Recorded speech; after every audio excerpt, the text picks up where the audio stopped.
Andiamo nel Veneto. Giuliano Fogliani, grazie direttore, consigliere provinciale della Lega Nord. Beh, una situazione all'interno della Lega abbastanza esplosiva, insomma. Beh, onestamente ne vengo a conoscenza adesso. Però sì, voglio dire, è una notizia che non giunge come un fulmine a ciel sereno, nel senso che comunque c'è area di espulsioni, area di depurazioni, forse anche il clima non giova dopo le elezioni e forse se si va a votare la base leghista teme il peggio, se si torna alle elezioni, voglio dire. Beh, onestamente io credo che ci sono stati due congressi importanti l'anno scorso, quella dell'elezione del segretario Maroni, certo, segretario federale, e in più c'è stata l'elezione in Veneto del segretario Tosi. Io ero delegato sia in Veneto sia al federale e ho votato sia per Tosi che per Maroni.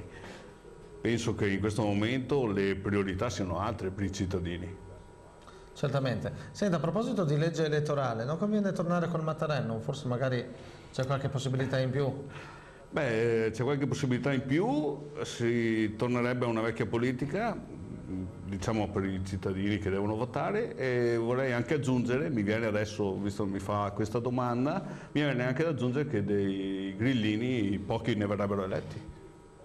Quindi, secondo me. Quindi con il Mattarellum, con l'ipotesi di ritorno al Mattarellum, ci sarebbe anche una miglior propaganda tra la gente anche, no? Perché comunque sì, verrebbe mantenuta la preferenza e quindi il candidato deve in qualche modo conquistare la fiducia dell'elettore. Sì, tornare a un sistema che funzionava qualche anno fa, insomma, dove dovevano essere presenti tra i cittadini i politici a un certo livello. Lo sono tuttora, ci mancherebbe. Va bene, ringraziamo dunque Giuliano Fogliani per il suo intervento. La linea ritorna alla redazione centrale.